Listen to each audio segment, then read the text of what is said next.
लेकिन ये तमाम चीजें जो है वो हमारे लिए कितनी कारगर होती हैं ये भी देखना होगा। और हमारे साथ इस वक्त प्रोफेसर संजय जो हैं वो लगातार जुड़े हुए थे और इस वक्त हमारे सहयोगी संजय जुड़ गए हैं। संजय, चूंकि थर्ड जेंडर की बात होती है तो थर्ड जेंडर के आंकड़े भी सामने हैं। 825 का ये आंकड़ा और 825 के आंकड़े में थर्ड जेंडर में क्या उनके लिए क्या बदलेगा?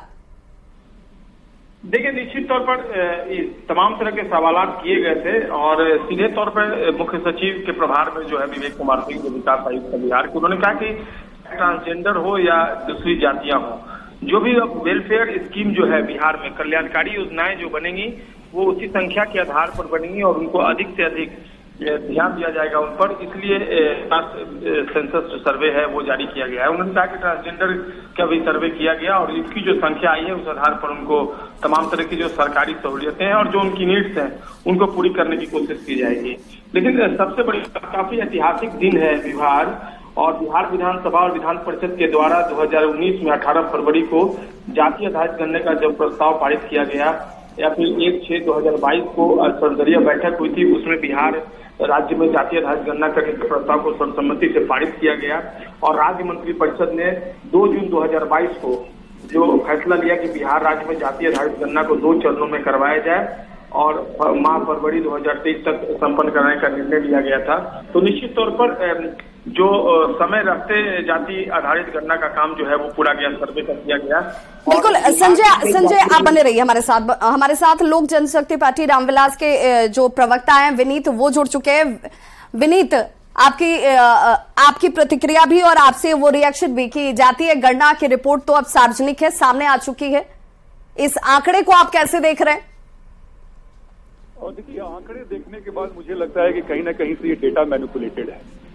हालांकि भाई जब ये सार्वजनिक हो गए हैं तो सरकार को चाहिए कि जिसके बाबत इन्होंने जातीय गणना करवाया था, उन्हें कहा था कि सरकारी जो पॉलिसीज हैं, स्कीम्स हैं, वो अंतिम पायदान तक जो खड़े हैं उनको नहीं पहुंच पाता है चाहिए, ताकि माननीय मुख्यमंत्री जी अब फिर कोई बहाना नहीं कर सके भाई हमारे पास ये डेटा नहीं था, हम विकास नहीं कर पा रहे थे बिहार का। आप इस रिपोर्ट से संतुष्ट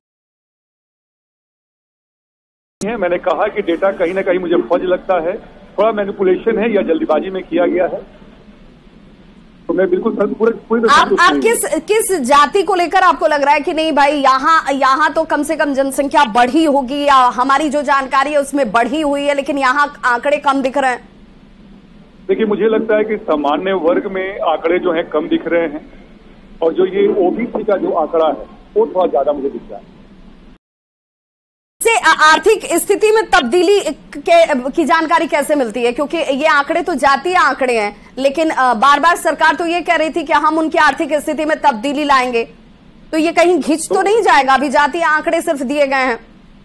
तो सरकार को अब चाहिए कि जो आर्थिक आंकड़े हैं उनको भी सार्वजनिक करे, ताकि मालूम तो चले कि 80 लाख परिवार है, कितने लोग नीचे हैं बीपीएल में और कितने लोग ऊपर। हम लोग इंतजार करेंगे कि वो भी आंकड़े अगर जारी होते हैं उसके बाद से देखते हैं।